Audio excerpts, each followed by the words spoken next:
We now begin the final session of the day before the entertainment, of course. I request the panel discussion. The topic is CA profession in future.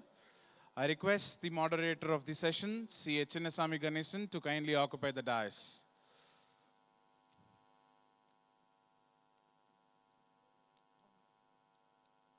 I now request CA Guru Prasad Makam from Bangalore, who will be talking on the topic SMPs as virtual CFO, to kindly occupy the dais. I now request CA Ganesh Balakrishnan from Hyderabad, who will be talking on Grow Big, reaching 10 Indian CA firms, to kindly occupy the dais. I now request our dearest Central Council member, CA G. Shekhar sir, who will be addressing on multidisciplinary partnership, to kindly occupy the dais. Ladies and gentlemen, let's put our hands together.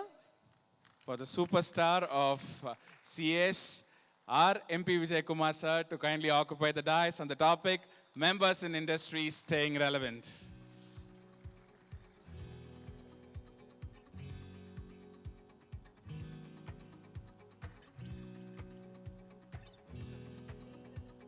Staying relevant is one topic in every class of his, every day.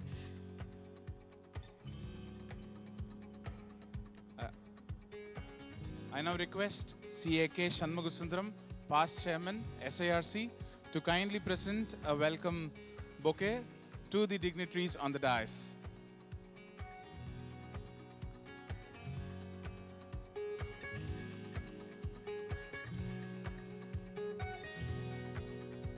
Can we request for the AVs of the panelists and the moderator?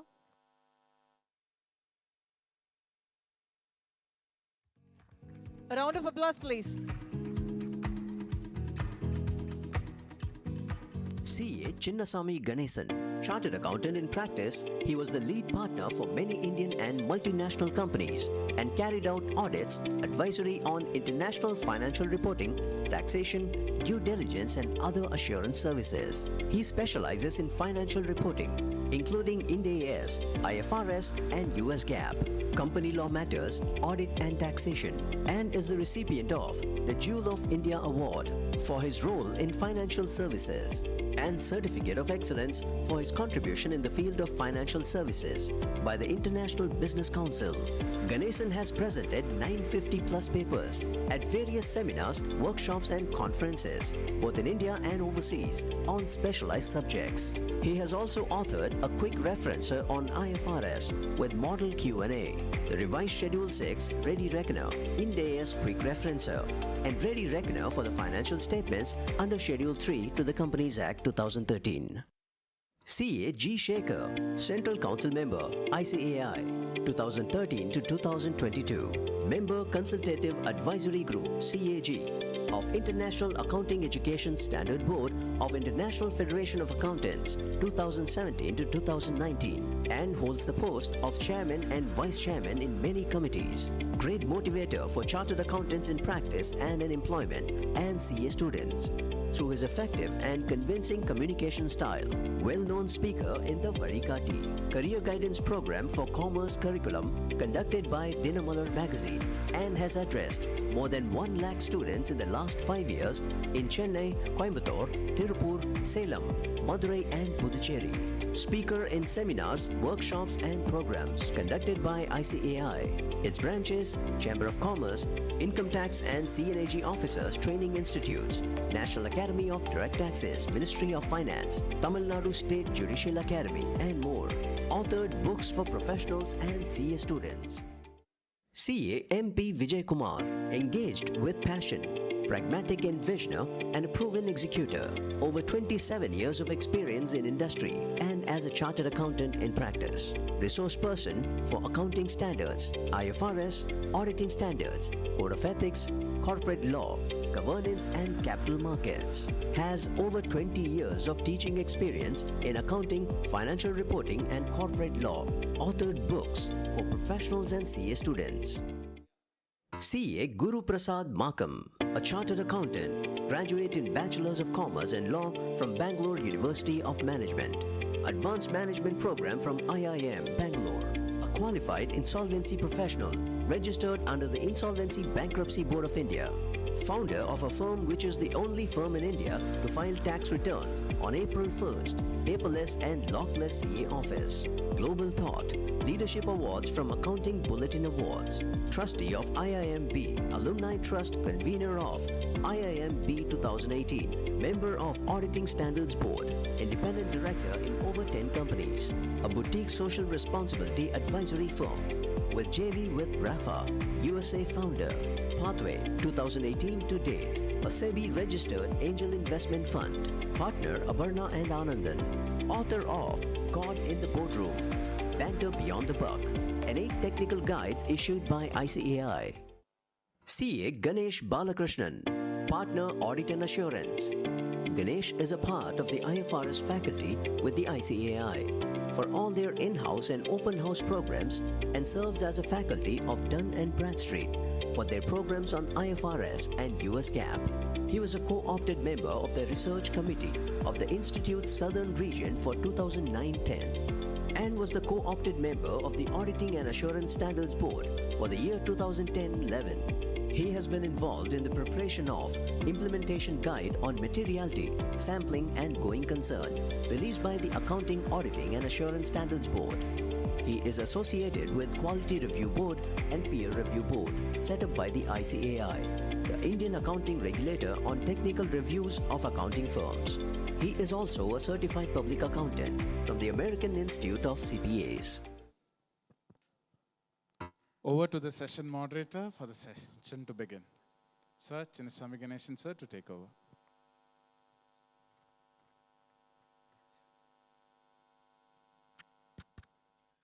Good evening, friends.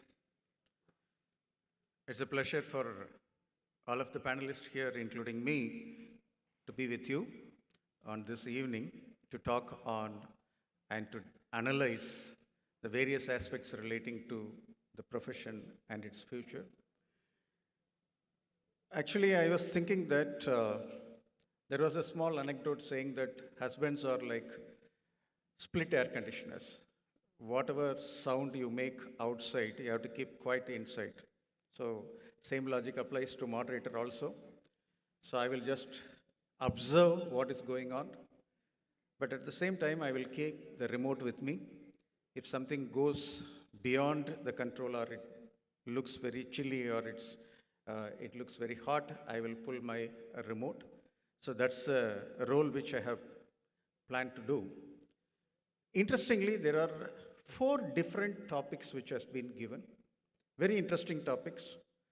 And in fact, when the organizers has given these 4 topics and with 4 stalwart speakers, I was a little worried how we can interconnect. Fortunately, the organizers have given me a lead. And in fact, majority of the sessions which we had right from the morning till now, they are also talking about this connectivity to this subject. Unless we connected, networked, look for technology, look for working together, future is not going to be for the profession. That's what is the strong message which is coming in all these sessions, and I think that there is a very good connect with all the 4 topics which we are having. In fact, the 4 panelists which I have, and it's actually a privilege to have that very good panelist in a panel discussion. The reason being, 2 from practice, 2 from the council, and of course, I have been very clearly told that there should be a disclaimer that whatever opinions or views which are expressed here is not the views of the council or the institution to which they have connected. It's purely their personal views, and I also wanted to make that point very, very clear. What I have seen is that experience from the being member of the industry, that is also brought in, and one entrepreneur, chartered accountant, I should use the word entrepreneur chartered accountant because his vision is to create one of the top 20 Indian CA firm by 2020. I just wanted to know where he is at this point of time. What I am saying is that the profession, because right from morning when I am hearing, I was thinking that the profession is in crossroads. with so much of regulations coming in, so much of government restrictions are coming in the profession, what exactly we are going to do is the worry which we are having. Maybe we have to take it to the next level. Unless we are taking it to the next level, survival itself may be a question mark.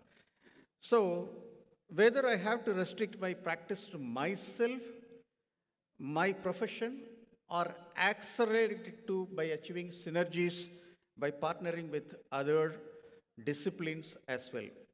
So, we have CA G. Shekhar, who will talk on multidisciplinary partnership.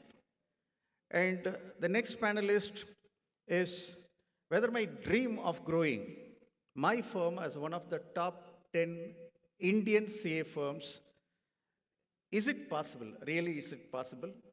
Whether myself, my partners are really geared for that particular aspect. We have here CA Ganesh Balakrishnan, who will be presenting that particular topic, and we will have the discussion. And another thing is, we started worrying about whether a dark shadow is falling on our traditional practice with so much of regulatory thing which is happening. Even small-time practitioners are asking the question whether small audits, company audits will go off or will stay, and if so, what is the threshold limit, etc. And somebody is saying there is an alternative practice which is available, virtual CFO practice, and successfully he has led it. That's what we are hearing from CA Guru Prasad Maham, and who will take us the challenges relating to this particular aspect. And finally, we have our CA MP Vijay Kumar, Central Council member, as well as the representative of the members in industry. And he's talking about staying relevant, whether it is only for members in practice or it is also required for members in industry. And if you ask the question whether it's only for the members in profession, the answer is a clear no. So we would hear from them. The structure of the entire panel has been made very simple. Each of the panelists will make introductory views for 10 minutes, and after that, I will interact with them with questions on the topic. And of course, you can also have your questions to the panelists, but please make it crisp and to the point questions so that we can save the time and we can interact more and more. With that, I'm also awaiting an interesting discussion with us 4 strong panelists who are there with me today. Thank you. I will now call upon CA G. Shekhar sir, who is a well-known figure in practice as well as the Central Council member, who has spent more than 9 years in the council and shared his experiences to the institute, to talk on the multidisciplinary partnership. Since we heard about multidisciplinary partnership, the ideas, the modus operandi, etc., I would like him to concentrate on the intricacies and how we can synergize and coordinate and integrate the entire efforts of being a multidisciplinary partnership. Over to CA G. Shekhar.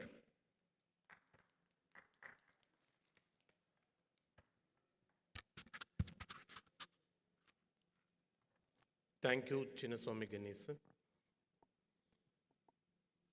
Dear professional colleagues, the history behind the multidisciplinary partnership started in 2006. There was an amendment in the professional ethics on first schedule, part 1, class 2, class 3, class 4. Class 2 talks about chartered accountant can share his fees with notified professionals. Class 3 talks about chartered accountant take share from the notified professionals. Class 4 talks about chartered accountant can enter into partnership with the notified professionals. So it is not just started in 2020. History went back to 2006, August onwards. 2008, They notified with whom you can share the fees. They listed out a list of professionals: company secretary, cost accountant, architect, engineer, actuary, MBA, advocate, even an advocate who is not a bar council member, just a law qualified professional from the university. All this category, you can share the fees, keeping outside the firm. This was continuing from 2006 onwards. And they also notified you can enter into a partnership with 6 categories of professionals also: company secretary, cost accountant, advocate, architect, actuaries, engineers. This also notified, Regulation 53B was notified in 2008, but Institute not able to open the gate for multidisciplinary partnership firm because the main section under the Act of Parliament, Section 2.2, which gave power for the chartered accountant to enter into practice in a form of a firm, either proprietary or partnership firm. That particular section not got it amended. In 2012, by Chartered Accountants Amendment Act 2011, with effect from 1st February 2012, Section 2.2 also got it amended. Because of the want of time, I'm not going in depth, but I would like to say the same amendment not only came in Chartered Accountants Act, it came in Cost Accountants Act and Company Secretaries Act also, parallelly, both in 2006, 2008 and 2012. But here I would like to very proudly say, the major role of MDP bringing into India is the role of these South India. 2006, during our past President Manoharan Sir period, the first amendment came. 2011-12, Mr. G. Ramasamy Sir period, the second amendment came. Fortunately, I completed the relay race, being a convener of the group of MDP, completed all the process. Even after 2012, we are not able to form the MDP firm. Even though the notified professionals are there, government has not notified the form for it because there is a prohibition in the Companies Act, Old Companies Act 1956. There is a specific provision of law. All the partners of the firm shall be chartered accountant in case of company audit. But in 2013 Act, they made an amendment. That time itself we should have visualized. In case of a firm, majority of the partners shall be the chartered accountant in practice in India. So that time itself, government visualized, we want to bring multidisciplinary partnership firm. The partners may be other profession or Indian professional as well as foreign professional. Because even still now, there is a scope for opening for foreign professional. Because today we are having a company law, majority of the professionals shall be practicing chartered accountants of India. So other profession may, in future, they may permit, because why I want to tell, there is a section 29 as well as Chartered Accountants Act, Schedule 1, Part 1, Class 4 also. If any profession is permitted by the government, any other professionals of any other country is permitted by the government mutually, they will also be permitted in future. So already everything is set ready for, even for foreign professionals in India. This is the law prevails as on date in this country. When the challenge came to us in 2020, government said, take steps to open it. So council formed a group, and in that group I am the convener.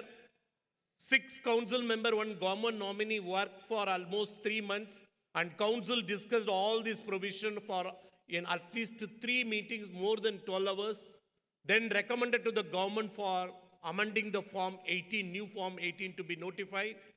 Government notified the form. Now the MDP firm is open. The main question is, when it is open in the social media talk is, it is only for the big professional. But when the council analyzed, we analyzed our chartered accountants analysis of how the Indian chartered accountancy firm. As on date, as per the institute records, there are 88,000 practicing chartered accountants firm, of which 62,000 firms are proprietary. 23,000 firms are 2 to 5 partners. Even above 20 partners, whole of India, if you take, less than 100 firms. This is the real situation in India of the partnership firms. So when we analyze, when we are opening the multidisciplinary partnership firm, we kept in our mind up to 5 partners, how it is beneficial. Let me put one thing. Suppose a chartered accountant, G. Shekhar is a chartered accountant practicing as a proprietor. If I take along with me, first institute restricted 2 people.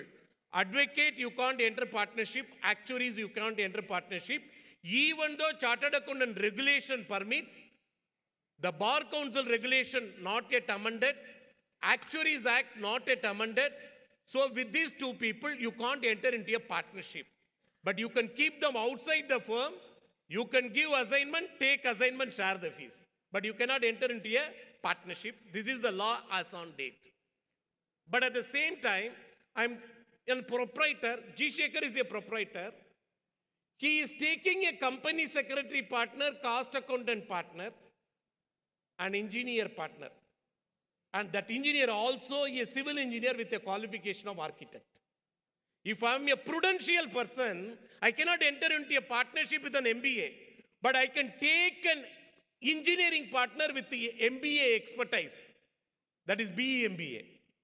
For his MBA qualification, I can take him. But I can admit him as a partner only as a BE. So I can have these 3 more people. I'm not having. See, when I'm choosing a partner, MDP is open. G. Shekhar is a proprietor. Taking a company secretary as a partner. Taking a cost accountant as a partner. Taking an engineer who is an architect with a expertise of MBA. 4 people now joined partnership firm. Went to the institute, registered. What is the loss for Mr. G. Shekhar? Only loss is section 141. Majority of the partners are not chartered accountant. I can't do statutory audit. I can't do 20 statutory audit of a company. Other than this loss, what is the beneficiary for me? I can do all other audits. I can do tax audit. I can do internal audit. I can do concurrent audit. I can do cooperative society audit. I can do NGO audit. All the audit the firm of G. Shekhar can do. In addition to that, chartered accountant cannot be a chartered accountancy firm in the company. You cannot, because you cannot be a statutory auditor. But the same condition is not there for cost auditor. I'm having a cost accountant partner. My firm can do cost audit. My firm can do secretarial audit. My firm can provide all the engineering services what an engineer provides. Take India as a 130 crore population. In this country, even for 1 lakh housing loan, if you go to the bank, first requirement is a valuer certificate. So, every engineer I am putting into my fold, if anybody comes, I can provide as a departmental store all the services, whatever they require.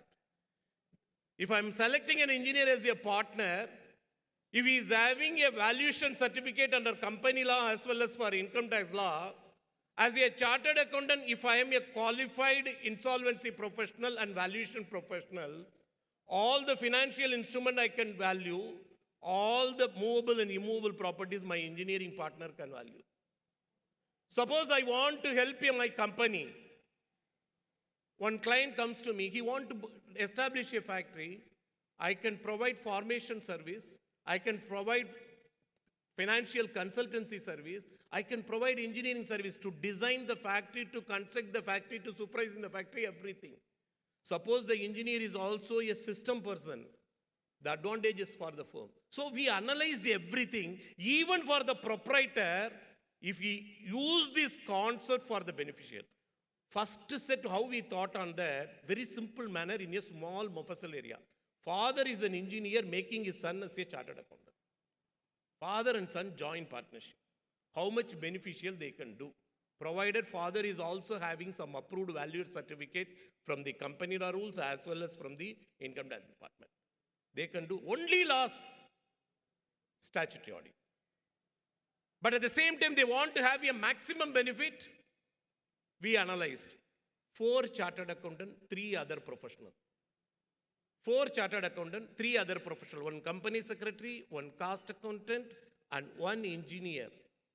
If the engineer is along with the MBA, it is more advantageous for us. All the services which is required for a business community, everything can be provided by this MDP firm. So keeping this point is open, immediately doubt arised on various things. Sir, my existing firm itself can be converted in an MDP firm? Yes, same name can continue. Only thing is you have to submit one more fresh Form 18 as a change in constitution. You are admitting some other people. If other professional is admitted, their KYC norms, their certificate, copy of the certificate, everything has to be attested by a chartered accountant. When we give for public notification, when this amendment going to come in December 2020, 10th December 2020, we expected lot of representation will come. But ultimately we received only 2 representation. Both the representations from Institute of Cost Accountants of India. One is from the institute, another is from the president. What the representation? When the certification is making for KYC norm, why a chartered accountant can certify, why not a cost accountant can certify? We said, if the firm is to be registered with the Chartered Accountants Institute, all the document can be certified by a chartered accountant. If the firm is to be registered with other institute, let them get the certification from the other professionals. Ministry of Corporate Affairs also accepted. So keeping this point, the MDP firm is the next stage for successful practice. Because today, ease of doing business, ease of carrying profession, this MDP firm can provide all the services required by a small and medium business under one roof very easily. So I request the members, if you have any doubt, or the coordinator can also put question on this, how we can proceed, or whatever the doubts you are having, I am ready to clarify. I thank the SIRC committee for giving me the good opportunity to share the knowledge with you. Thank you. Thank you so much, sir. It's a very elaborate introductory view to ensure that when we are forming a multidisciplinary partnership, what are all the precautions we have and what are all the various benefits which can come. And what we have learned from whatever G. Shekhar sir has presented is, when you are structuring the MDP, please be cautious that there should not be any conflict of interest which is coming in. For example, if he was cautiously mentioning about the statutory audit versus the valuation report, he has very particularly mentioned that you are not going to do the statutory audit because you are doing a valuation and you are doing the statutory audit, there will be a conflict of interest. That's beautifully you have brought in the intricacies, sir. Let us now hear from how we can actually build a practice of thinking about making it to top 10 Indian CA firms, for which I request Ganesh Balakrishnan to take us through with his introductory remarks. Actually, he has a presentation, and the majority of the questions which we have planned for the moderation is already answered. And still, I'm not going to leave him just like that. So we have some disturbing questions for him also on that. All right. So very good evening. Thank you very much. And I do understand the excitement that you guys had got in the morning, the excitement that you had during Chetan Dalal's team session, and then the excitement that you had during internal audit. I'm going to start with Lakshman Rekha. If Lakshman Rekha was not breached, there is no Ramayana. If there is no Ramayana, there is no Hanuman, no Sundarkand. So therefore, if nothing has gone wrong, no forensic audit, no regulators, nobody, and there is no big firms. All right, so let's start. There are 2 things which I want to bring about, and it is very important for each one of us to understand. If you were to think big, dream big, breathe big, eat big, chew big, and digest big. If you don't think that, you can never be big. You know, the great concept of MDF, which is multidisciplinary firms, I'll talk about it, but just a little touch upon it. But the first and the foremost thing are the two things which I think it's very important, is the change in our mindset. Today, we only think about audits. Today, we only talk about limits. Today, we only think suddenly some NEFRA comes up, suddenly there is a voice raised saying that audit is going snatched away. This will go away. Whether there is, because we are mandated by a statutory, today you're enjoying that. You've worked so much hard to be a professional. Is it for that statutory audit? Think through this. The second and the foremost thing, if you need to think big, take all young people, because they have the ability to take risk, not the people who have put in about 10 or 15 years. The third aspect of it, distribute wealth. When I say distribute wealth, if all of you have to come together, there is someone who comes with capital, there is someone who comes with intellectual, there is someone who comes with technology, there is someone who comes to work for you. Always say what is not possible, but just start with it, what is possible. I think everything will be achievable. If you say, because of this I can't do, because of that I can't travel, today, world is just flat. Pandemic has shown you can sit here and can do audit of somewhere in the US. It is absolutely open. So what's the current scenario today, the way we look at it? Right? Same theory, right? What has worked in the past will not continue. Let me be very honest. Prior to liberalization in 1991, Indian firms, only Indian firms ruled. After liberalization, globalizations, where are these Indian firms? What happened to these Indian firms? Still following the traditional way of doing it. I want to do tax audit, I want to do GST audit, I want to do this, I want to do that. Have you thought about technologies changing? Let me invest my time and effort in technology. Let me get value add. I think that is where we are missing on all of this. We are predominantly restricted to our traditional practice. Now, what are the challenges? Economic, the globalizations. Today you heard Saif, right? They came and said you can set up your shop in Sharjah. The question is, if you want to set up a shop in Sharjah, we went with the same mindset. When the VAT was introduced, we'll go and do on low L1. We never went there and said, this is my experience. This is my knowledge, and this is the price tag that I carry. But still, we still go to the Mambalam street sort of a thing. We still want to negotiate. We'll still go to the railway compartment, the screen shown. We'll still negotiate with the chain. But can we think big? I think the day we start thinking big, that is what is important. So what are the economic challenges that we have? Increasing cost. You cannot observe a newly past chartered accountant. Today's cost of recruitment has gone up to, for the larger firms, up to 10 lakhs. Where are these people for the smaller firms? Can you afford 10 lakhs? Because today the global delivery, the model of business has changed. What Mr. Shekhar talked about, no chartered accountancy, multidisciplinary firms. The CA has gone away. You have engineers, actuaries, and everybody coming. That is what the thinking is. Don't ever think chartered accountant will only do the traditional way of doing it. It's not going to work. Growing competition. If you still go and bid for 5,500, 750, another 5 years you're gone. Decreased client acquisition. Today we say partner with the client, let us grow with the client. And if you see yesterday's paper, there were X number of companies which went to IPOs. How many companies were there to assist the companies from the small and medium firms? Think through this. Why have we not invested there? Why have we not invested in mergers and acquisitions? Why have we not invested in valuations? Passing valuation and getting a valuation certificate will not going to help. It's just a degree. Getting a forensic certificate is not going to help.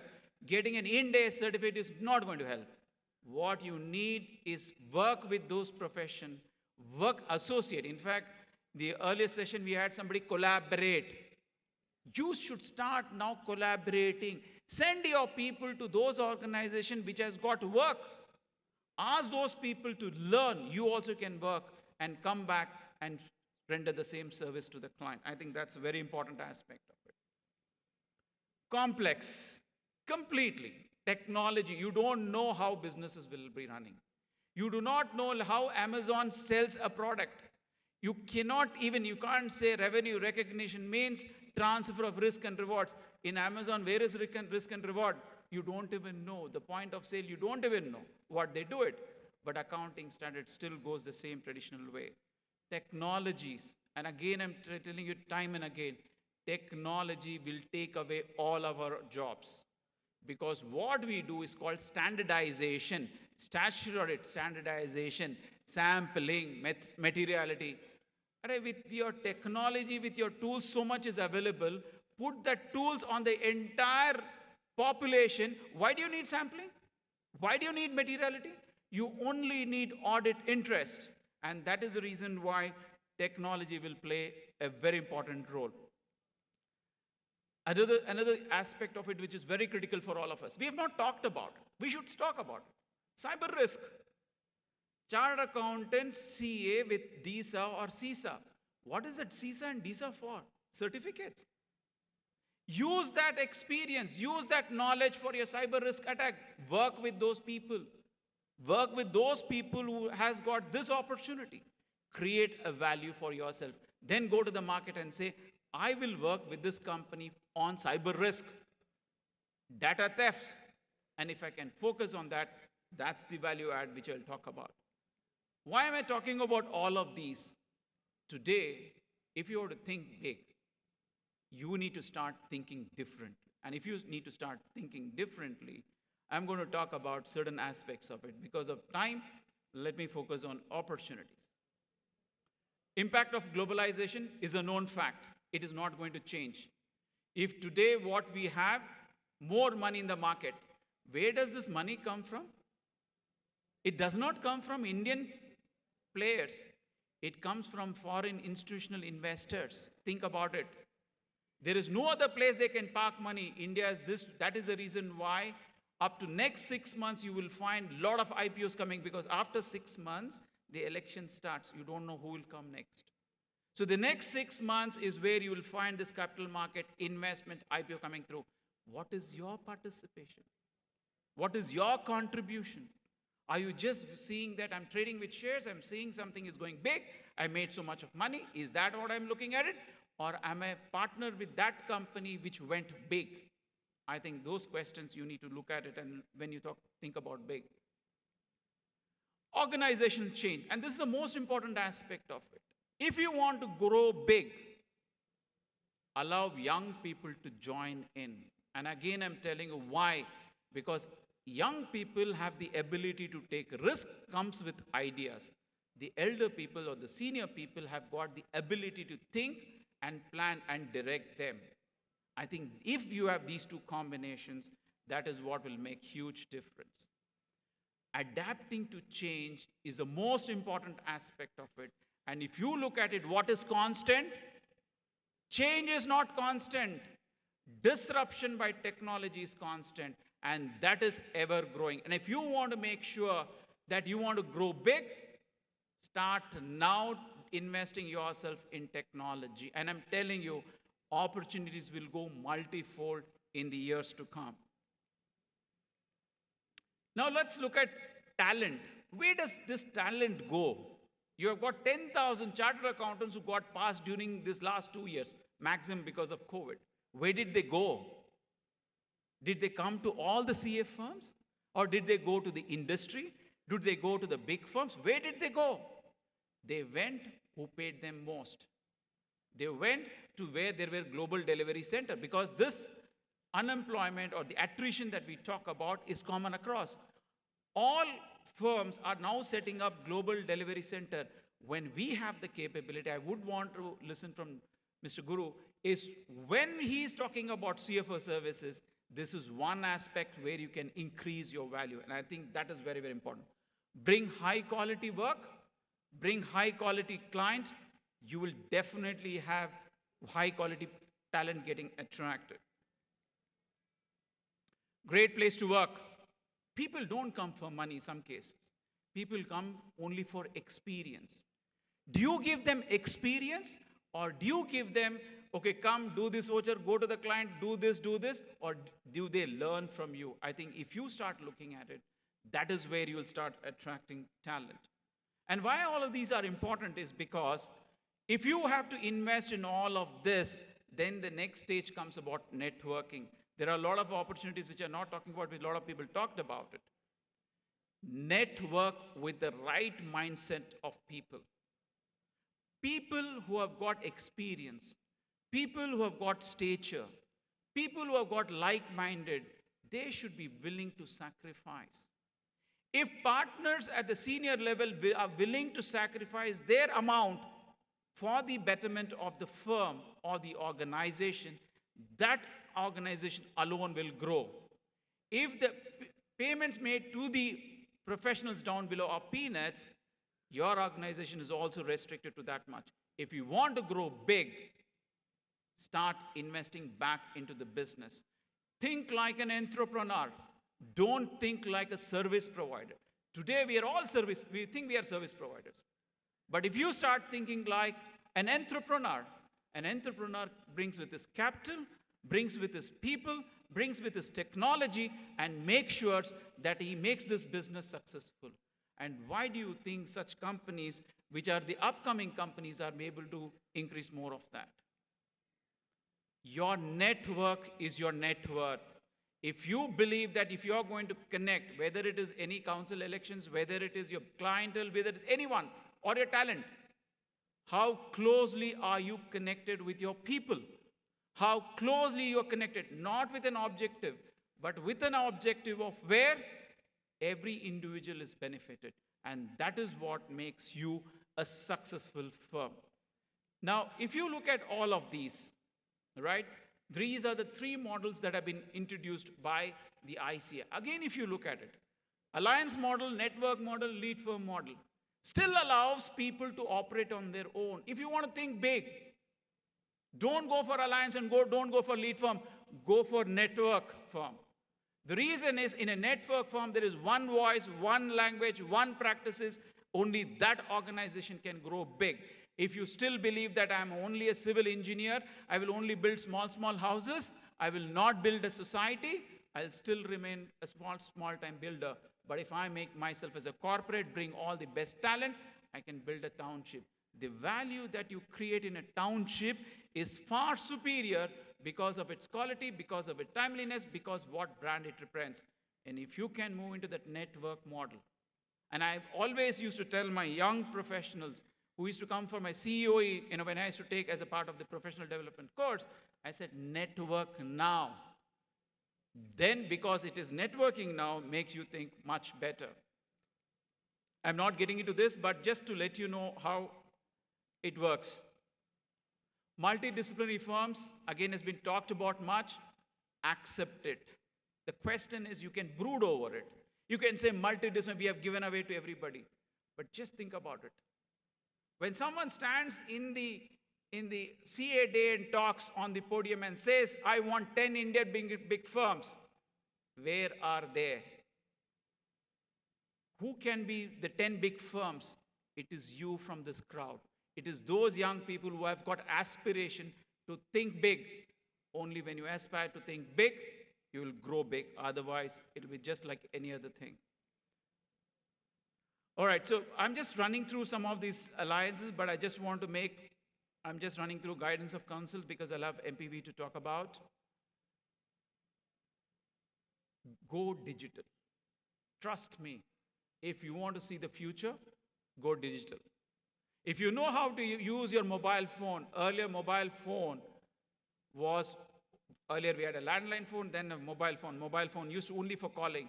Today, mobile phone is not used for calling. It is used to generate business. I don't know how many people know Mr. Mohammed Irfan. The food blogger How many of you know a lot of these, the village, what do they call that? They cook food. They make money. Irfan makes, today he started in 2016, an auto driver mechanic. He's now 3 crores worth just for the food blog. And the villagers, which actually runs through this process, if you have got YouTube, they have got 1.3 crores subscription. That is the money they generate.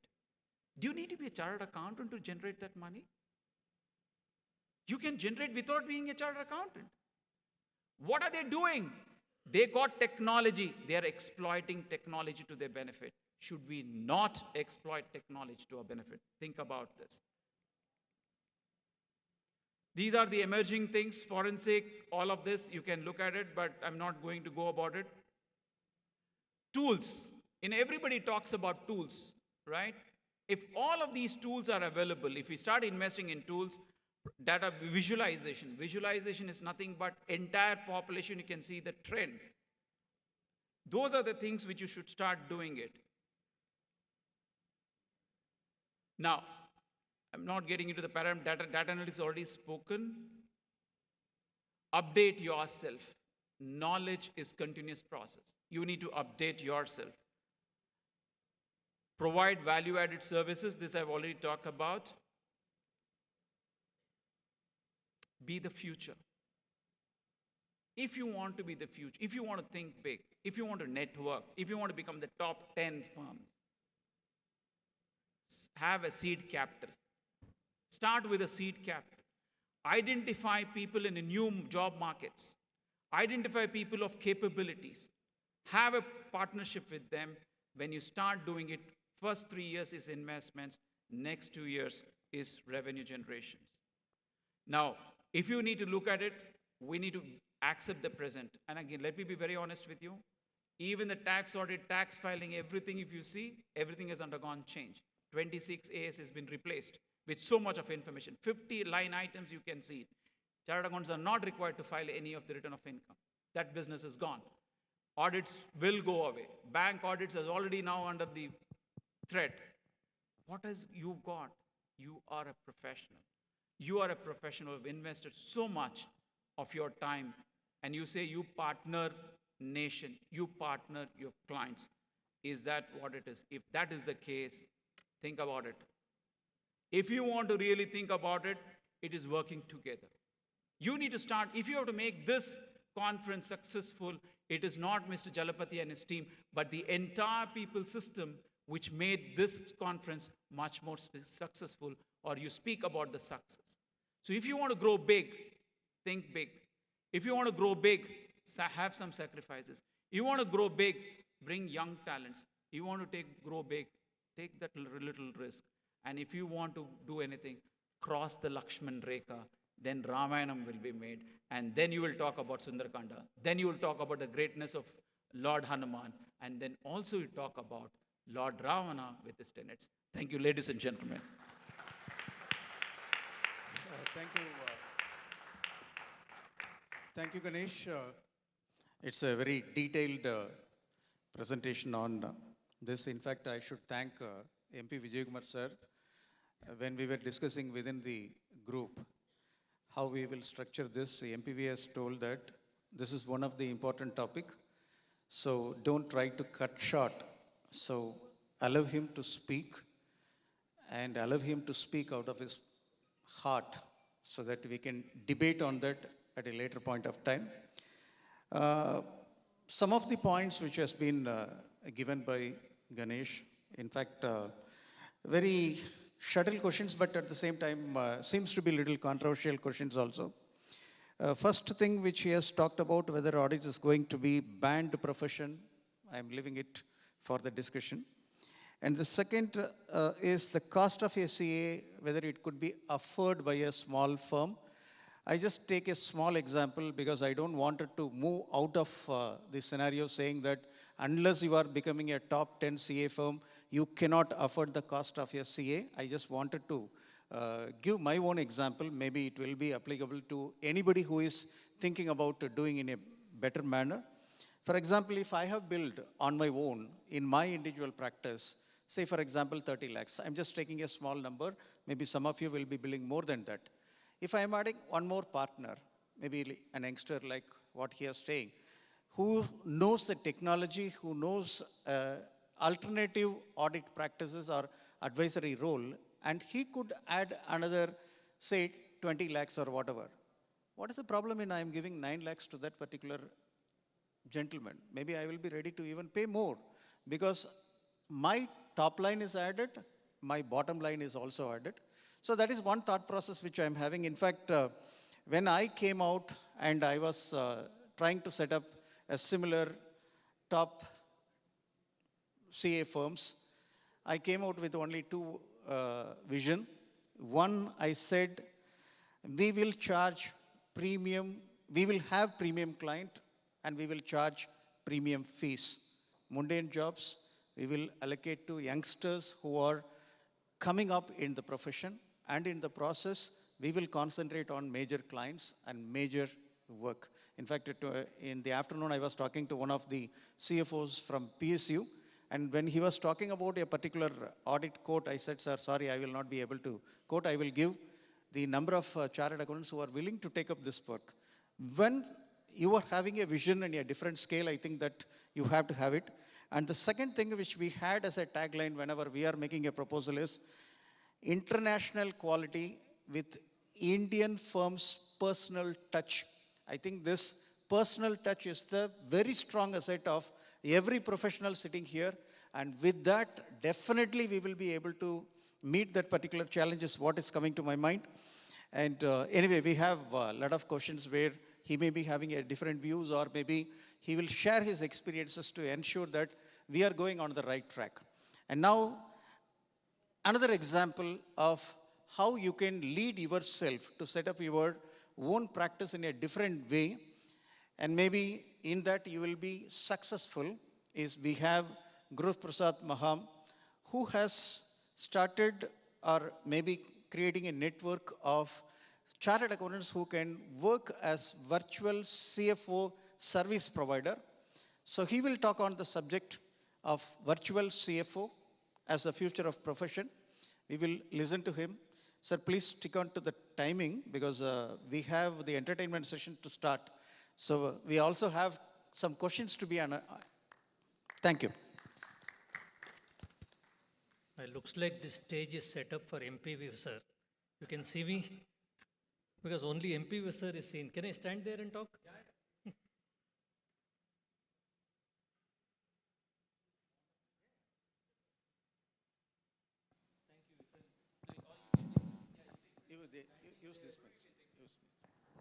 If I am standing there, I cannot see the audience cannot see me. So it is only MPV, sir, who can stand there. Just now what Ganesh sir spoke was fantastic. Tomorrow blockchain will be the life. There is no doubt on that. Digital transformation will be the life. There is no doubt on that. But the challenge is, what do I do tomorrow morning? By the time I build up my organization, become as big as a blockchain user, or by the time I can create a network of 10 people and build an organization, that takes time. Everything takes time. So what I would like to concentrate is, from tomorrow morning, what can you do? I would not like to concentrate on telling that, okay, after 6 years, what will you do? How do you develop a cognitive software with you? How do you do an artificial intelligence tool with you? When I went to IIM Bangalore, they asked me, what is a chartered accountant firm doing here? We have never seen a CA to come and do a course here. It was a very large course. It was a full-time course for 1.5 years. Then they told they'll not give me a seat. So I went back to the dean, fought with him. Look, my institute has taught me section 92, bracket 4, bracket 3, explanation 1 and provision 2. I can read between the full stops. But the institute has not taught me in my entire curriculum how do we build an organization. At that stage in 2009, we were around 25 people, 2 chartered accountants. Fortunately now, with God's grace, we have reached 500 and going on. So what is very vital is, what can I do as a traveling CFO tomorrow with the wake of all the difficulties we are facing? Yes, it is true, bank audit is in trouble, 26AS is in trouble. But if you have to do that, I'll give you a few tips. As you are sitting there, just make your mind whether you are following these tips. How do we reach there? The first question any of you will ask is, how do I get a client? I am also a CFO. I would like to do everything. How do I get a client? And most of the traveling CFO or shadow CFO or any fancy word you use, you are sitting above the balance sheet, not in the balance sheet.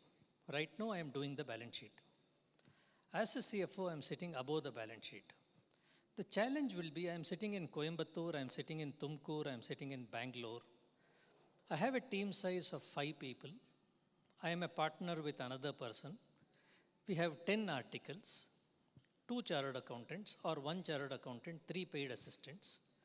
10 articles are going on exam leave. Institute is giving GMCS. How do I get a client is very vital. Simple steps. You have to do client mining in yourself. Inside your clients, we do small steps like I take the client's balance sheets, tell an article clerk, please cast a balance sheet for the last 10 years, put a graph, I want to go and meet him. Where is the margin going? Simple aspects like a client is struggling, he'll come to you, sir, stock konja adjust pannano. What nonsense? Because drawing power is affected. The same problem is affected for 5 audits together. What would I need to do for this client? So in order to do this, one small shift is required because the entire profession is struck between 2 numbers, 18% and 22 or 25%. When I'm doing a tax planning, maximum I can reduce it to 21 or 22 or 15 or 18. So my entire game is only a small percentage of my P&L account. The same brain of a chartered accountant which can understand all this, if I can start looking at a situation, can I concentrate on how can I make sales 10% more? So take this example as point number 1. Point number 1, go back to your clients, choose some 10 clients and find out how can you increase his sales by 10%. Is it a product pricing strategy? Is it a geographic strategy? Or is his customer selling wrong? Where is he going wrong? To do this, first let us look at our sundry debtors. All of us are telling payment is not coming. Why are we working? The same logic can apply to the client. That is the first step we can do. The second step we can do. As an auditor, I am trained to find mistakes. Instead of finding mistakes, can I find solutions? We can find mistakes. This document is not okay. This provision is not okay. Section 68 will apply. We are masters in finding mistakes. We just have to change our direction in this process. How do we find a solution? We are all telling statutory audit is gone. We have come here, we get knowledge. This is input. But where is the output? The input is coming from CPE credits. And here if I tell I can develop a network in the evening, I'll meet all the chartered accountants, I'll get a CFO business, I'll never get. Few things. Rotary is a good bet. TIE is a good bet. CIA is a good bet. NASCOM is a good bet. Head Start Foundation is a good bet. These are the 5-6 places where you need to go.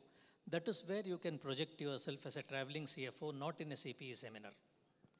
Second point, we have to ignore looking at accounting standards. We have to ignore looking at section 32, section 92. All is there. Because when Ganesh was speaking, it is fantastic to see all these things. But my client doesn't even tally a trial balance. And I'm not in a position to get a client who gives me a schedule 3. I'm stuck in that position. I'm getting a startup. He has got a funding of 2 crore rupees. What can I do to this guy? So that is where you'll have to look at the second step. For some time, you'll have to ignore a fixed asset register. For some time, you have to ignore your accounting standards. All is very important because that is our Saraswati, which is giving our Lakshmi and Annapurneshwari. But the fact remains, we'll have to ignore it and see where the business is making the loss. Where can I increase profit of this business? How do I help this client go about? Because you're only talking in the conversation of GST and not increasing sales. The fourth point, never expect a CFO is going to have an easy job.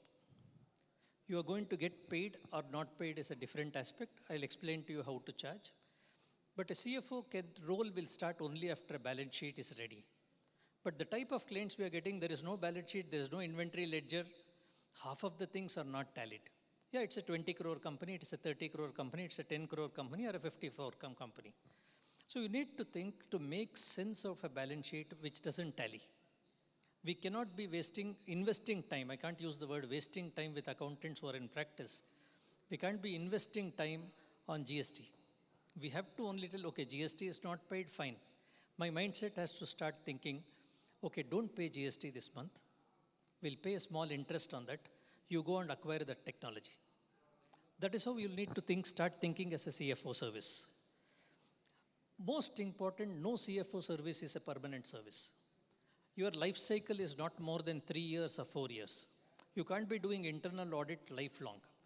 That means you're not implemented anything. Actually, the CFO service cannot be more than 3 years because if the company scales up, after the scale up, you don't have an option. Sir, you have to give me a bill when I have to stop. I had a strange incident. As accountants, we don't understand business. How many times we have to understand the business model and not the taxation? Spend a lot of time in seeing the business model going back. I'll give you an example. A very large startup. Practically every unicorn which came from Bangalore came from our office. Long ago, some 4, 5 years ago, 6 years ago, one startup came and he told a business model. I told Paityo, which idiot will buy idli through you, man? I'll tell my boy and he'll go and buy an idli for me. Today, that's a big global chain. At that time, I gave him 5 lakhs as a loan. And I told, I don't want equity shares. This 5 lakhs I'm giving you as a loan, give me 14% rate of interest. That is enough. After 1 year, I went and fought with him and got back 5 lakhs. He didn't pay me interest, but of course he paid me. The same client is paying me 15 lakh rupees per month now. And that 5 lakhs would have become 18 crores. Now my 5 lakhs is a stupid mistake. Because as accountants, we should stop thinking accounting and we should start thinking business. There is no business model analysis for us. Check, whenever we go for a CFO service, we start doing system should be improved. Process should be improved. I'll give you policies, you put policies in your office. You're not bringing HR practices. You have to bring in appointment letters. You have to have HR manual. The entrepreneur is telling all this okay, where is my profit? So keep all your learned exercise at your office, ignore your internal control manuals, ignore your accounting standards, ignore HR manuals, appointment letter is not there, ignore it. Start talking to the client, can I get a profit and loss account of this employee?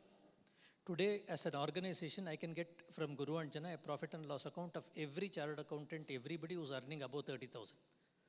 Can we bring that into place? Example, we know what is a cost center. Everybody use Tally. We know what is a cost center. Can we just make separate balance sheets for each product and tell him, look, this product is not worth it. Why are you wasting time? So how do you start a traveling CFO or shadow CFO business is, 1, free. Please don't charge anything. That is how you start engaging with the client. 2, don't do attest function for them. Get the attest function outsourced to anybody else. 3, don't expect anything which is a clean balance sheet. You will get filth only, and we have to make sense out of filth. A trial balance will not give a business model. 4, concentrate on basic technology. Simple examples I'll tell you. I'll tell him, don't use Tally. Please use QuickBooks. You can attach vouchers to QuickBooks. I'll create a small dashboard where you can see in QuickBooks. So the dashboard will be available on your mobile.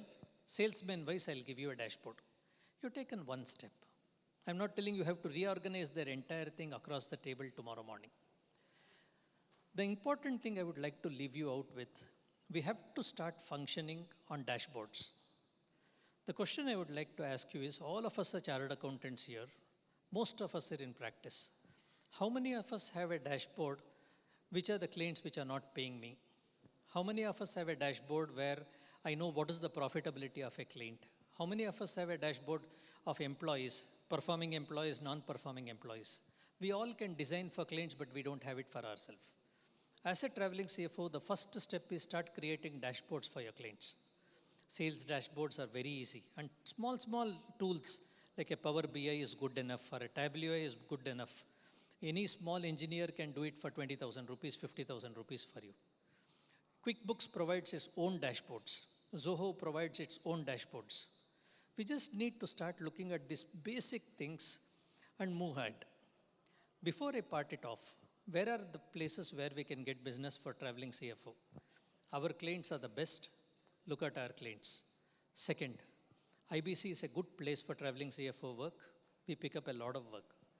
Unfortunately, you are not in Bangalore. Bangalore is a hub of startups.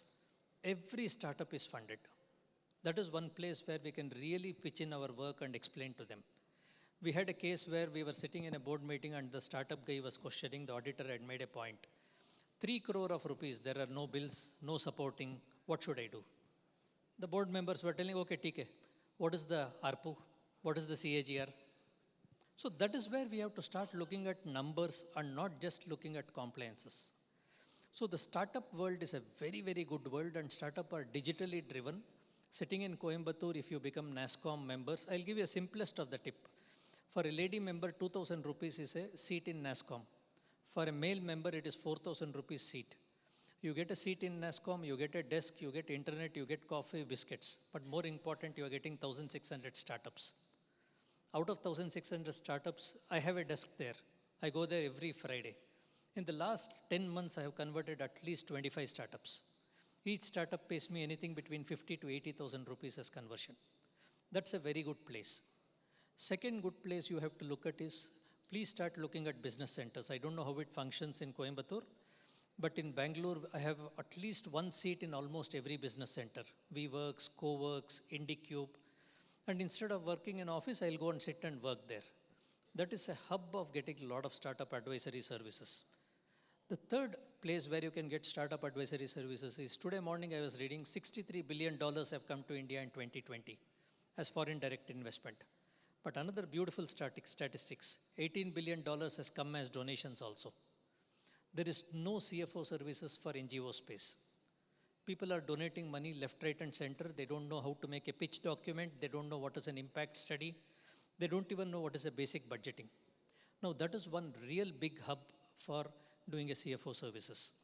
Just open up your mind as a professional, as a co-professional. What I could share with you is, if anybody needs any dashboards, please reach out. I would be happy to give it to you. If anybody needs any presentation material, how do we get these CFO businesses, I can give it to you. If anybody needs, what do I present to the management? Should I present variance analysis? Nobody sees that. Should I present budget versus actual? Nobody cares for that. What should I present to the management? Please reach out. I will be happy to share a few presentations with you. Last but not the least, accounting standards is our life. But let's not stick there. Let's go and find out how do I increase the sales by 10%. That is where the game is. Thank you.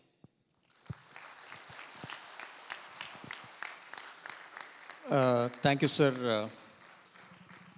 In fact, the role of CFOs, when we were analyzing in an interview, around 20 candidates have been interviewed, and out of which 18 candidates have showcased their talents in raising funds, finding solutions, and managing various risks associated with the business rather than talking about accounts. So that is exactly what Guru Prasad Maham is bringing on the table, because the role of CFOs are completely changing.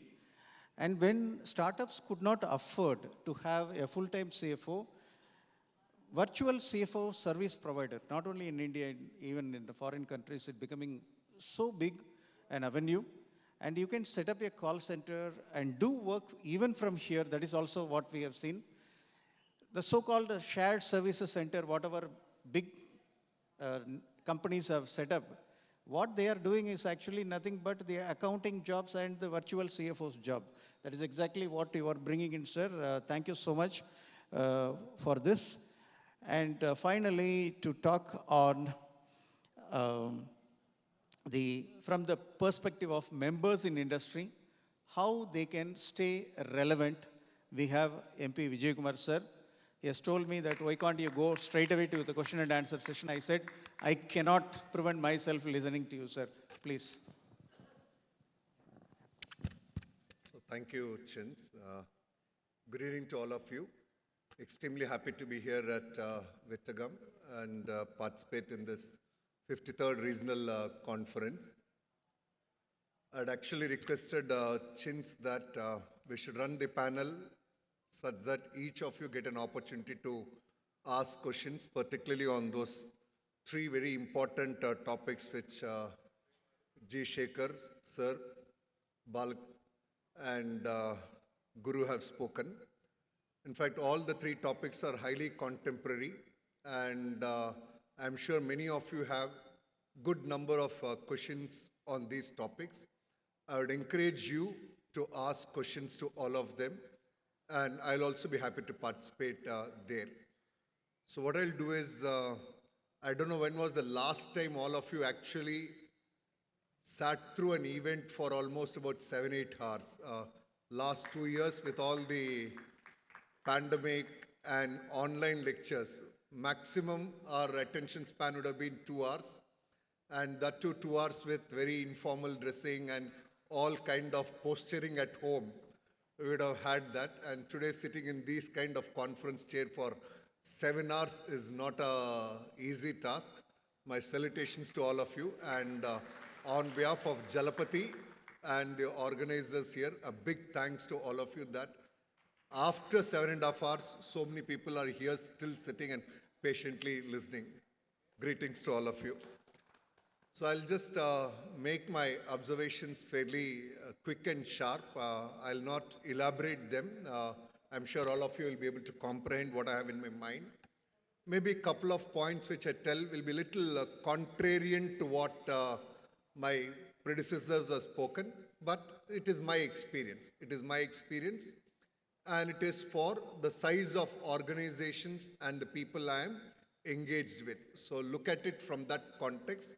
I think what Guru mentioned was in the context of startups, that 1 crore, 3 crore, 5 crore, that budding engineers, 25-year-old techies, 30-year-old guys. So those kind of boards, the way you converse, is different from typically the organizations we are all generally used to.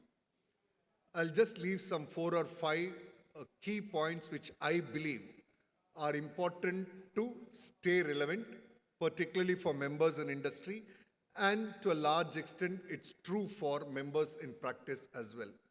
First and foremost is very strong technical skills, not technology, technical skills, the skills on which we are actually trained for, and the skills which are our identity. And my experience thus far and no change. Thus far and no change. I keep listening many places, people talking about finance should partner business, finance guys should understand marketing. I keep listening to all those things, but my experience with my organization and the peers in the industry, I'm fairly active in CII, and I speak on behalf of all of the peers, particularly in CII where I interact. Very strong technical skills is what the organizations expect from chartered accountants. When I say technical skills, very good accounting knowledge, very good knowledge of control function, good knowledge of taxation, and good knowledge of all compliance aspects. And every organization, every entrepreneur, the board of directors have very strong expectation that the finance function in the organization should be the custodian of all of what I mentioned, including governance, and equally important on compliance. While most of us would like to say compliance is commoditized, compliance, this, that, all of that stuff, the hard truth in life is wake up every day and the compliance is only increasing. The size of the business increases, the compliance only keeps on increasing. I have not seen till now compliance coming down. People only talk about compliance coming down, but for every organization, the compliance requirements are only going up. Take, for example, today the first session of Ramesh. So Caro from 21 to 48, including the subclause, 47, including the subclause and all. So for those who have actually gone through those subclauses, there's so much of compliance element involved in that if you have to sail through Caro reasonably well. And all of that is now captured in Schedule 3. And do you think an organization which does not have a chartered accountant, who's strong on all these fundamental technical skills, can survive that kind of a compliance requirement? It's just impossible. And organizations have this very, very high expectation that the chartered accountants have to be technically very strong if you want to stay relevant in industry. The second important skill set, which I echo along with the preceding speakers, is a deep understanding of the business. A deep understanding of business, not from increasing revenue, increasing market share. There are other guys who are paid for that. There are other guys, other professionals who are there in the organization. But I need to have a deep understanding of the business so that I can do the function of control effectiveness properly. I can do the function of the corporate governance properly. I can do the function of preparing the most transparent and fair financial reporting properly. It is from that perspective that I should know the business pretty well. And let me share with you, at least as an individual, I am extremely clear. Even though I have a deep understanding of business, I don't venture into an area where we have hired specialists to lead those functions, to tell them, do these 3 things to increase your market share. I will listen and respond rather than give a thought. So that's my experience. But very important to have a good understanding of business so that when you are participating in the CXO meetings, and when people are presenting their ideas, you can connect with what they are speaking, whether they are speaking is actually implementable. Can you actually allocate the resources, whether it is financial or manpower or other resources? Is there a business case for allocation of all those resources? And tomorrow, will I be in a position to explain my bankers, my investors, and other stakeholders about what is the steps taken by the rest of the organization? And from that perspective, a 360-degree understanding of business is extremely important, which is a second important skill set, in my view, to stay relevant in industry. The third important skill set, which everyone speaks and will continue to speak. It will be boring for all of us, but that's the hard truth of life, which is about technology. But on technology, I just want to leave one small thought. I keep coming across many accounting professionals who try to understand how technology works. My sincere submission to all of you is, please do not attempt to understand how technology works. Instead, start thinking on how to make technology use of technology. I'm not worried about how the engine starts, how the vehicle gears move. I'm not bothered about it. I am bothered about how I can drive the vehicle more effectively. So focus on use cases of technology. The more you keep listening about the use case of different kinds of technology. For example, today, robotic process automation, we call them as bots. They are extremely low cost per unit. And in a country like India, bots are so goddamn cheap and they ensure quality, consistency, timeliness of completion of work. And on bots, there's so much of repetitive work which is there in an organization which can be done by use of bots. So those cases, what are bots, how bots function is not important. Important is, these are the 10 repetitive tasks which are there. Every month, BRS is prepared. So the receipts which I get into the bank have to be mapped with the customer invoices. So these are some repetitive tasks. So I just want to ensure that I have a bot Instead of a human being, I'll have a bot which will do all this mapping. So my focus should be on how I can use the technology rather than understanding the technology. Understanding technology is somebody else's job. Somebody else's job. If you're going there, tomorrow you will get only sucked there.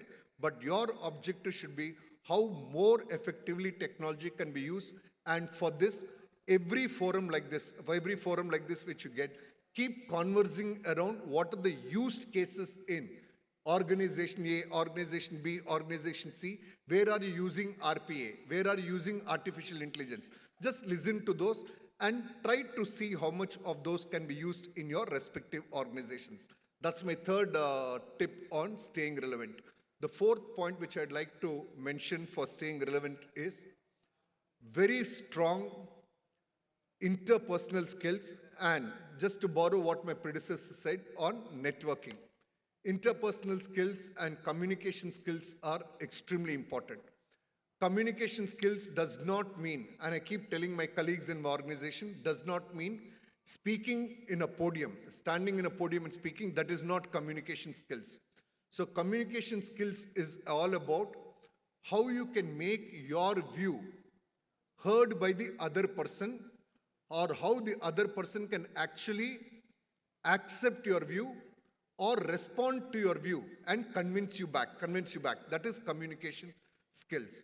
So typically in an organization, when you're working with a marketing guy, when you're working with a commercial guy, when you're working with a HR guy, when you're working with every other function which is there, unless you are in a position to raise your stature to such a way where the other person can see the merit of your communication, you are not strong in your interpersonal skills. So it's extremely important that over time in organization, you need to build that very strong interpersonal skills and communication skills. And one common mistake which most chartered accountants do, particularly the young chartered accountants when they come to industry and all, is, well, not young, even I've seen middle level chartered accountants also whom I have recruited. They have this habit of starting with a no for everything. They say that no, it's not practicable. It cannot be done. They have not even heard the whole proposal. They haven't even heard the whole proposal, but they come to a prejudged conclusion that this is not feasible, this is not practicable, these are 10 reasons why it can be done. The moment you start with that kind of an idea, let me share with you, you have lost your acceptance within the organization. So it's very important that you should have the ability to listen to the whole proposition. It might be a little boring, but you have to listen to the whole thing and then look at ways in which you can create a positive conversation where the other person should say that, I think this idea will not work now. Can we tweak it this way? So that should be the skill set. Rather than you telling no, you should build a conversation in such a way that there are sufficient data points, sufficient objectivity to say that this cannot be done. That's the fourth important skill set in my experience, important to be a successful CFO. And the last and most important, I know many will not agree with this. And this is true for practicing chartered accountants also. Many of us like to live in our comfort zone. We are extremely comfortable talking about the past, historical cost. This is what happened yesterday, historical cost. We are extremely comfortable. From historical cost accounting, we have now come to financial statements under Ind AS, where there is a reasonable amount of fair value. Fair value is about on balance sheet date, what do we consider as what is recoverable and all, that is fair value in a very generic sense. But let me share with you the future and not distant future. The future, the very near future, whether it is audit opinion or financial statements or finance function organization, there's a very strong expectation there's a very strong expectation. In fact, Ramesh used this expression of the regulators, everybody is expecting us to be soothsayers and all. And I heard Chetan Dalal also mentioning about it.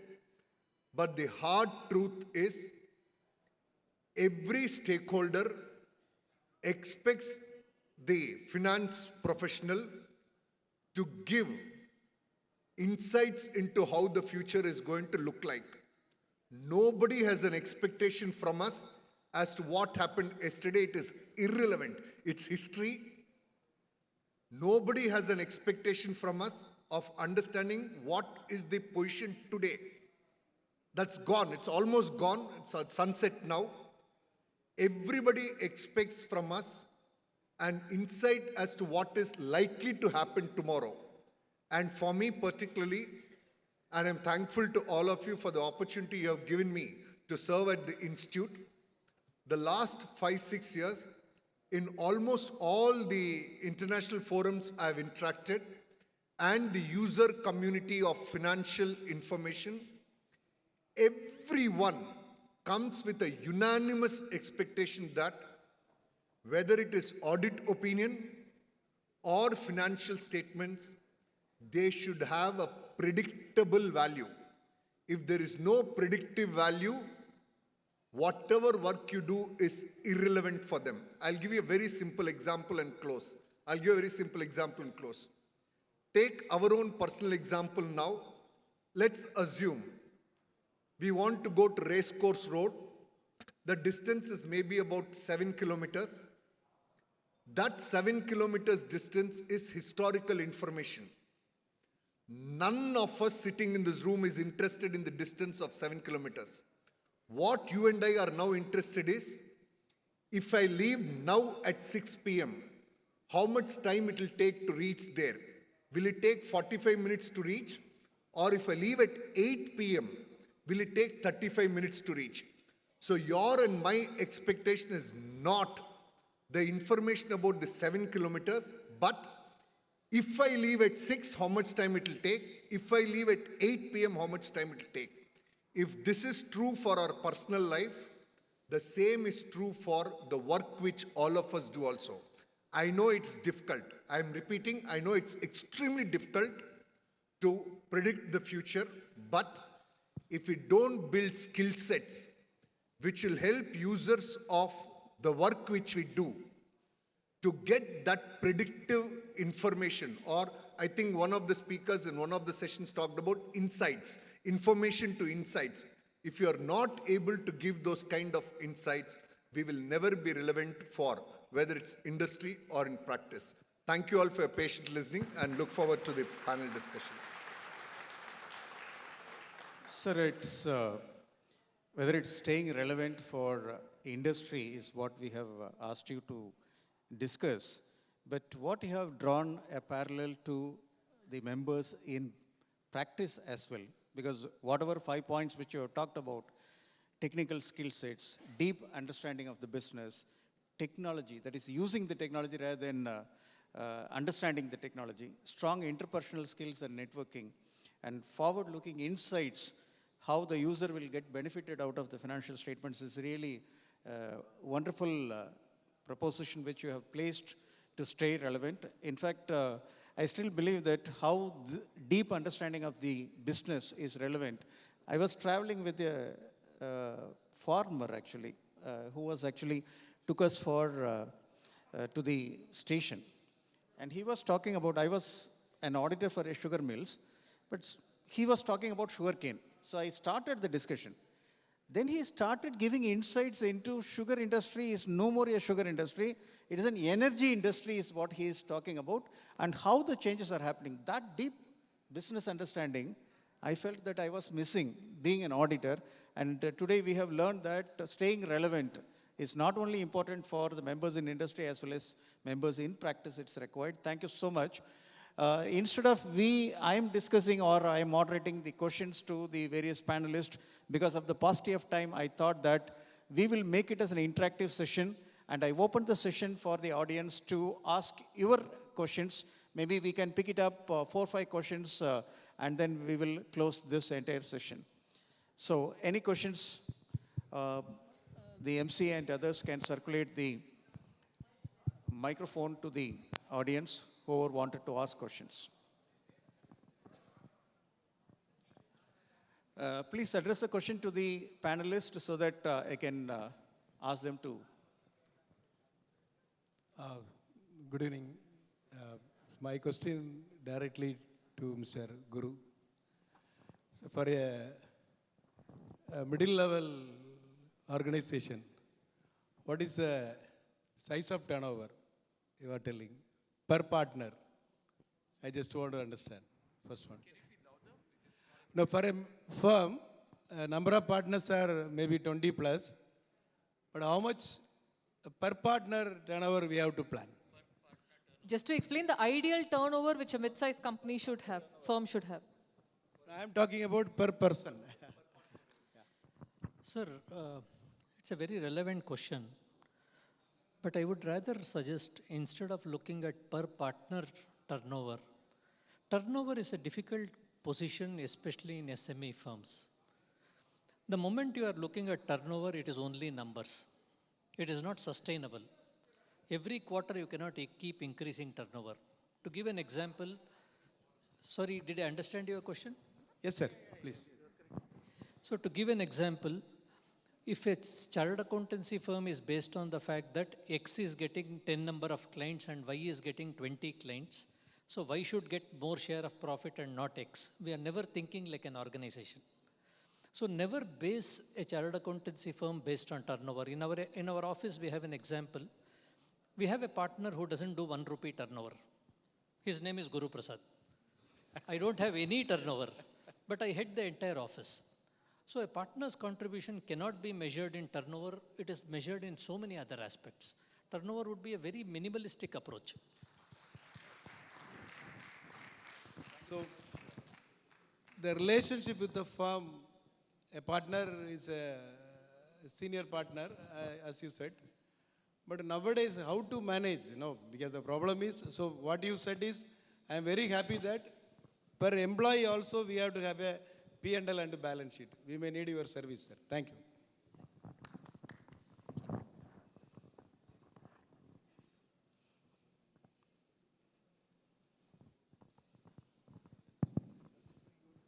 Sir, good evening. Actually, we are planning to set up a MDF. So my question is MDF. Suppose we are planning to form all the 3 professionals, including engineers. Suppose I am signing the company balance sheet. So who is the responsible person? Maybe a different of conflict is coming. So can you explain that?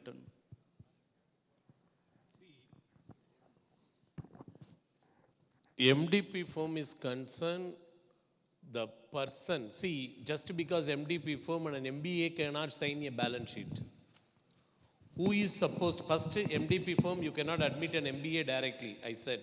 MBA cannot be admitted as a partner. If he is a BE with MBA, as a BE you can admit, his MBA knowledge you can use it.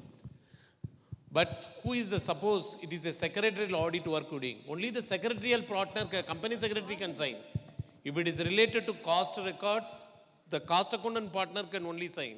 If it is related to valuation of immovable property or any assets, then the engineering partner can only sign. If it is a statutory audit or internal audit or concurrent audit, the chartered accountant can sign.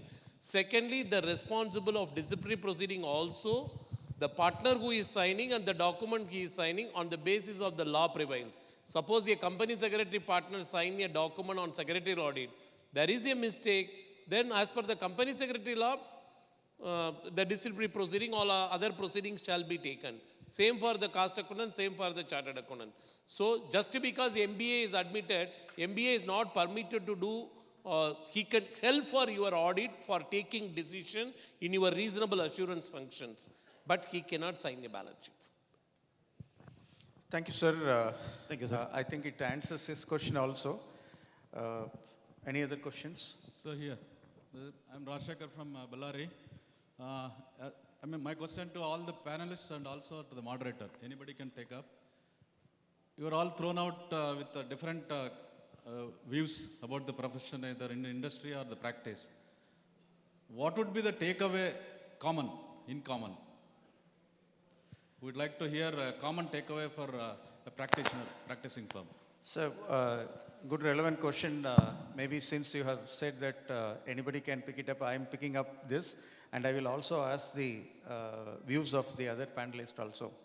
So, when we are talking about grown up and startup, if we are differentiating between these two, I believe that from the startup only grown up happens. So, it's over a period of time, how we are conducting ourselves, leading ourselves is making the difference, and that is where the actual thing is happening.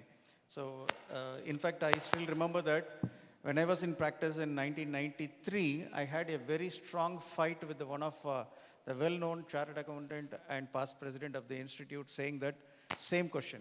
You have a big firm, you can afford this, but I cannot afford this. But he quietly listened to me and given only one simple advice. Ganesan, I listen to you. Just try. Out of your 80 clients or 90 clients, what you are having, and looking for extension of time every time where the client is not worried, but you are worrying, and you are spoiling your health. Think about habitual clients who are coming only at the last moment. Can you give them up? And see whether your revenue goes up or goes down. That's what he has told me. And I was reluctantly trying to do that, but now we have felt that that exercise which has started in a small way helps us to build in a bigger way. I think that's from my side. Maybe. If I were to give just one common message to all, in the current context, it's only about how much you can embrace digitalization. There's so many things, but since you wanted only one, I would say digitalization, irrespective of the size of the organization and the experience of the professional. All right, so let me take this question, and I don't know how many of you really seen the camel and the interaction with the child. The sum and substance of that was, they showed the last final scene was about in a zoo. What are you doing here? If you've got all their ability, go to the deserts. The same thing, if you have all the capability, what are you doing the routine way? Do it differently. I think that is what is more important for each one of you. Thank you for the opportunity for asking a question in this audience. First of all, I would like to wish all the men here a very happy International Men's Day. My question is, as a woman CA, thank you.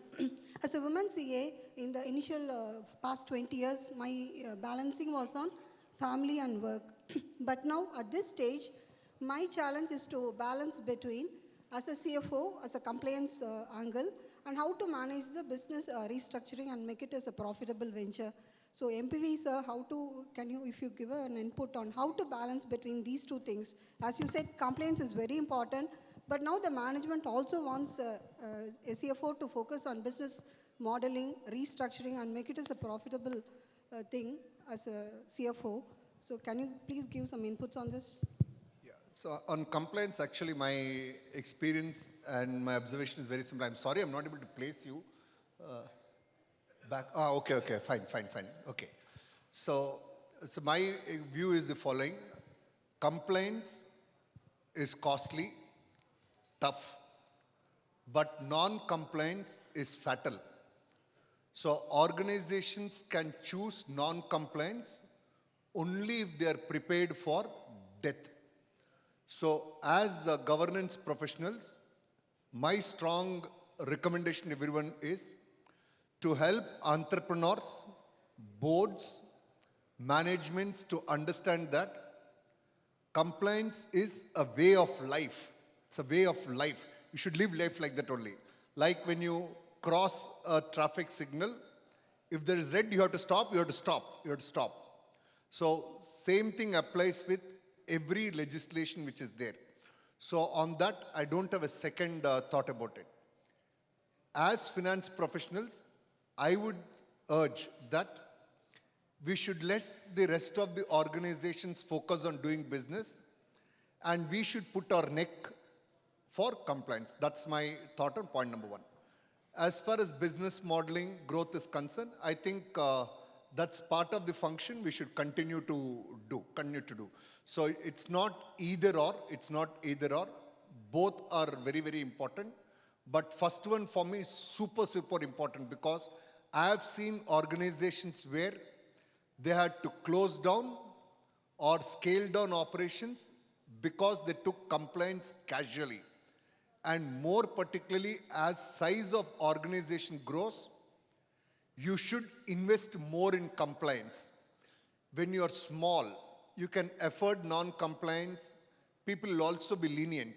But once you become a large organization, there are many people who will be ready, who will be waiting to pull you down. So those cases, compliance should be super critical. And that's why we call it GRC, governance, risk, compliance. They all go through together, and that should be a big area of focus. I hope I have been able to address what you had in your mind. Thank you. So first of all, I take this opportunity to thank these excellent panelists who have dwelled with the subject in depth, as well as able to throw light, and of course, borrowing from what he was saying, insights into this, rather than looking at the past or present, what is going to be the future. And that is the answer for this particular session, the future of the profession, how the profession is going to be. And thank you, Guru. Thank you, Ganesh. Thank you, sir, Shekhar sir and MPV for doing it.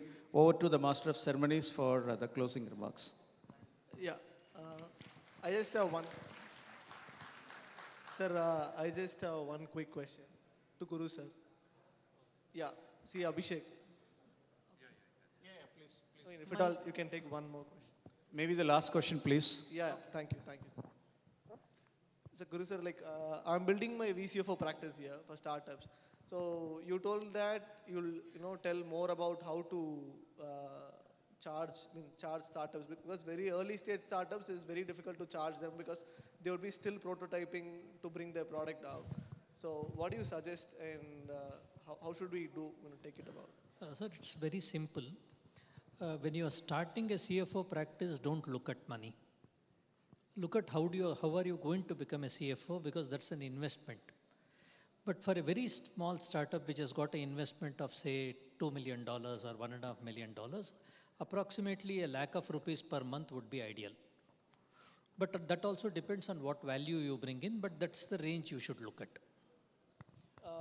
I just wanted to tell you that all the panelists are available even after the session is over, and the organizers has to rearrange the stage for the entertainment program, which others are also eagerly waiting. So you can have all your questions, and don't allow the panelists to move out of the hotel without answering any of your questions. And if required, I will also do the guarding of them. And with that, I will pass it on to the Master of Ceremonies.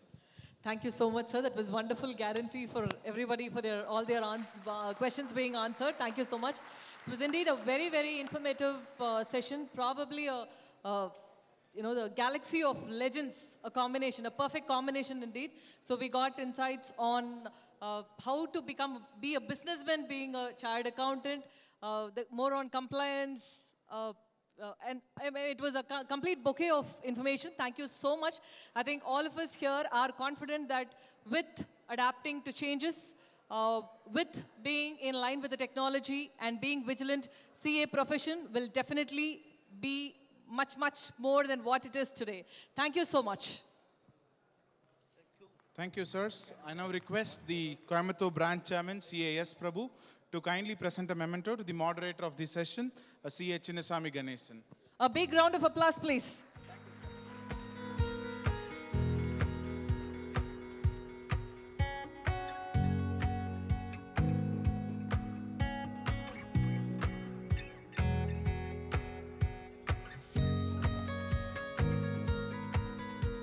I now request CAP Balasubramaniam, past chairman of Coimbatore branch, to kindly present a memento to CA G. Shekhar, Central Council member, ICAI.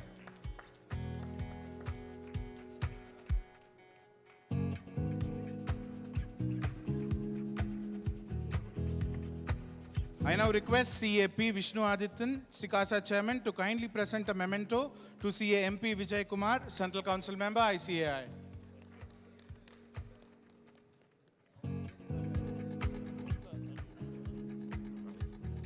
I now request CA K.S. Shanmugam, past chairman of Coimbatore branch, to kindly present a memento to CA Guru Prasad Mangam from Bangalore.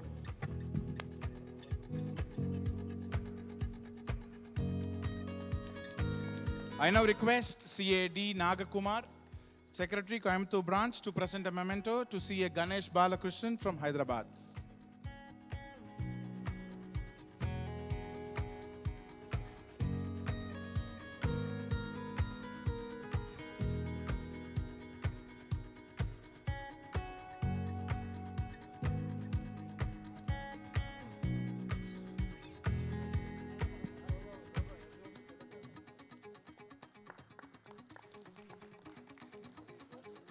Thank you, sirs.